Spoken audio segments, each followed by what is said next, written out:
muy importante, que para una real integración, el ejemplo lo tienen que dar los más poderosos.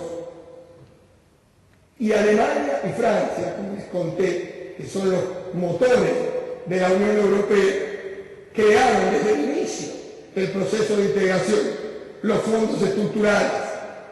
¿Qué significó los fondos estructurales?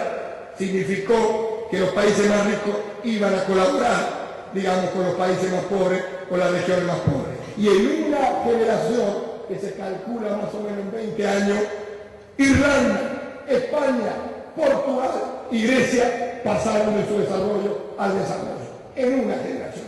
No hablemos de la coyuntura actual, estoy hablando de la generación de las últimas 2 décadas.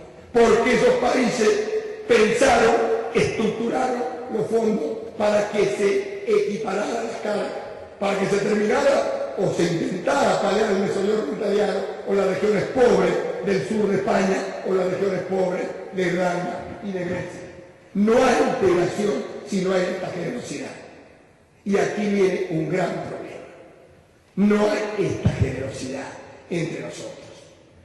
Porque así como nosotros criticamos y con razón el colonialismo, el neocolonialismo, el imperialismo con respecto a los países del norte, nosotros, cuando digo nosotros, argentinos y brasileños, hacemos lo mismo con nuestros hermanos uruguayos y paraguayos.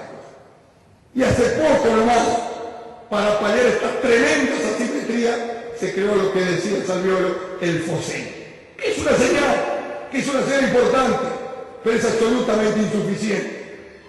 Pero además, y seguramente, acá no está el embajador de Brasil, porque no le va a gustar lo que voy a decir ahora, que a verdad, evidentemente Brasil porque es el más poderoso, quiere integración sin el costo de integración.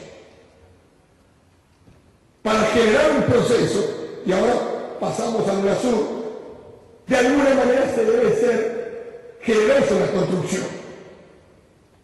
No solo en la construcción del punto de vista económico, sino en la generación institucional, lo que dije al inicio de mi charla.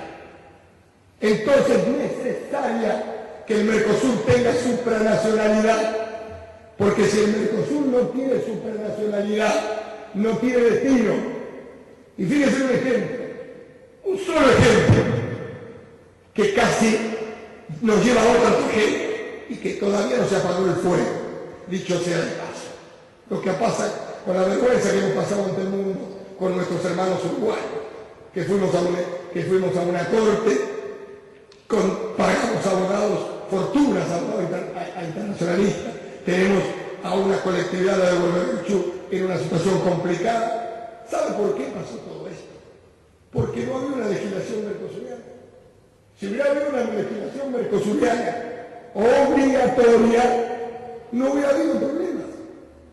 Y esto no lo estoy diciendo hoy, septiembre de 2010, lo escribimos en nuestra revista hace 10 años, la necesidad de que haya una legislación mercosuriana. Y eso nos lleva al Parlamento, que como bien ya saben, todavía estamos en falta, los argentinos, en elegir rápidamente, por voto directo, nuestros parlamentarios al Mercosur.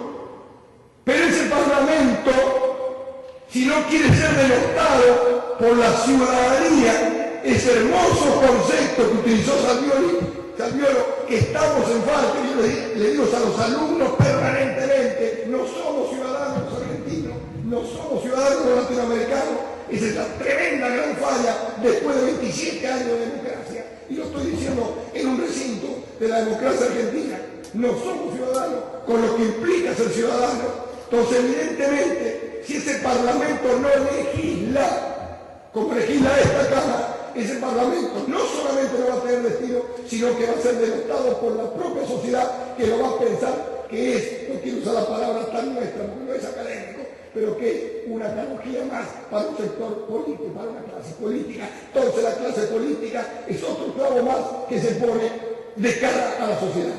Porque si simplemente va a ser un grupo de discusión que no va a llevar concretamente a ningún destino. Si no le damos poderes legislativos a ese Parlamento, evidentemente habremos creado el huevo de la serpiente y la sociedad de los países, digamos, van a empezar a rechazar fuertemente esta hermosa criatura que es el Mercosur. Con los medios tecnológicos de Internet que usted puede interpelar a cualquier ministro por intermedio del Parlamento Europeo, puede interpelar a cualquier ministro por más poderoso que sea, más aún puede destituir un ministro cuando esa persona, que me da vergüenza tan nombrado el señor Berlusconi, que está verdaderamente esa cultura tan extraordinaria, esa riqueza tan extraordinaria como es la riqueza de ese pueblo maravilloso italiano, que se está prostituyendo de esta manera. Señor Berlusconi quiso poner casi un fascista y un señor que denostaba, que decía que las mujeres tenían que ir directamente a lavar platos, no como ese famoso ministro que tenemos por acá, sino que denostando a la mujer hoy en pleno siglo XXI. ¿Qué hizo el Parlamento? No le dio la posibilidad que ese señor fuera comisario europeo. Eso es el corazón de la democracia, es decir, por más poderoso que sea alguien, hay un balance que impide que se llegue a esa situación. Entonces, sirve, este es un ejemplo, puedo poner 1000, esto sirve como la última comisión que casi sale, se destituye la comisión en bloque, que no había pasado nunca, porque había muchos comisarios que tenían algunas cuentitas que arreglar y que le había entrado el virus de la corrupción. Porque ustedes como políticos lo saben mejor que yo, el poder corrompe, pero el poder absoluto corrompe mucho más. Entonces se había quedado esa casta que fue producto de ese voto también negativo del proceso de modificación de la Constitución Europea. Y un poco, para terminar, para dejarle algunos interrogantes, algún elemento de reflexión, que debe ser mínimamente la misión de en este caso, de rol de académico, algunas reflexiones para que lo analicemos de cara al futuro.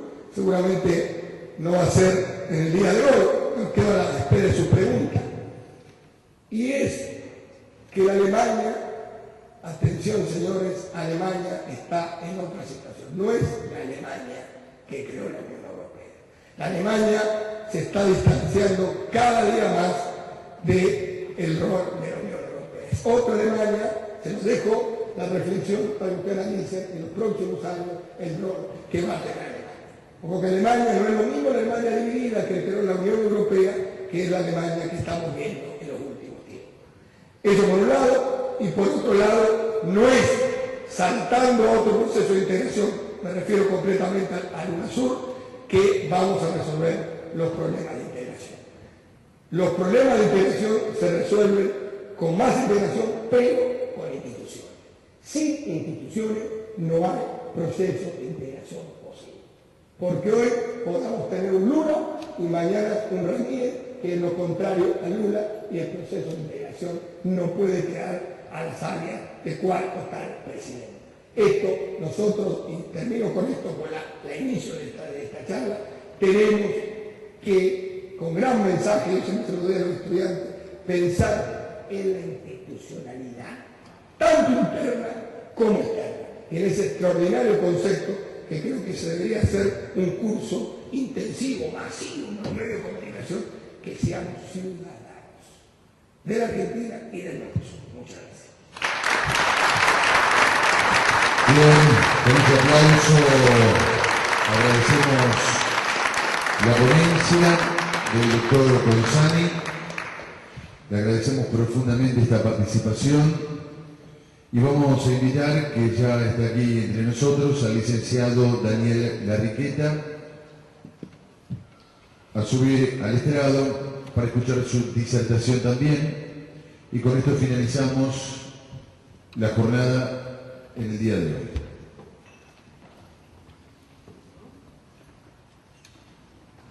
El profesor Daniel Larriqueta es profesor justamente adjunto de Historia Económica y de Economía Internacional de la Universidad Nacional de La Plata, profesor invitado de la Facultad de Ciencias Económicas,